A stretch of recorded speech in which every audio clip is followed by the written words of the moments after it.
Wireless data has given us enormous change in the way we interact with the world. 1G gave us the cell phone, 2G allowed us to send text messages to one another, 3G transported us online, and 4G gave us the ability to download our favorite cat videos from YouTube. We sat down with Peter Gammel, Chief Technology Officer at Skyworks Solutions, to talk about what's next. As we tried to go to high-resolution video and uploading and downloading video, the 4G network became congested. You want to get a video from your friend, the buffering wheel comes on, you get annoyed, and in a few seconds you say it's not worth it. In 5G, that changes dramatically because your devices, not only will they enable rapid communication, real-time video, but it will enable the devices to go and talk to each other. Let's say you're skiing down the mountain and you say, which run should I take? The device has to go and understand your level of expertise, how many other skiers there are on the mountain, make some decisions in real time and provide you feedback as to what your decision would be, almost acting like a true assistant.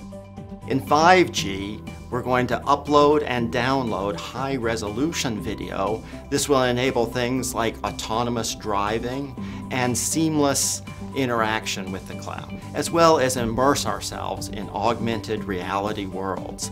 Studies have shown, by the way, that to do fully autonomous driving, you need about 2 gigabits per second of data. In the US, the average 4G network download speed is around 20 megabits per second.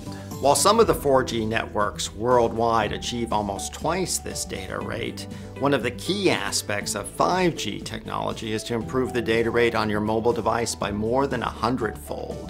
From a practical perspective, exactly how are we going to do that? In the trade, we use 3 names for these things: QAM, carrier aggregation, and MIMO. We can make an analogy, a simple analogy, to traffic on the highway. QAM is like how fast can the cars go on the highway. Lower QAM, slower traffic; higher QAM, faster traffic. Carrier aggregation is like adding lanes to the highway. So if you have more lanes, you can get more traffic down the highway. MIMO is like adding new roads to the highway. You add more roads, the traffic that can go from one city to the next increases linearly in the number of roads that you have. The problem we have right now is the 4G bands are small and they're already occupied. So we have to look for a place in the spectrum where there's wide bandwidths available. That's millimeter wave. Millimeter wave technology, on the other hand, is like adding an airport, where vast amounts of data and cellular video can be transmitted dramatically faster. The downsides are twofold. The propagation of millimeter waves is more point-to-point, so it's hard to get your signal to go around corners.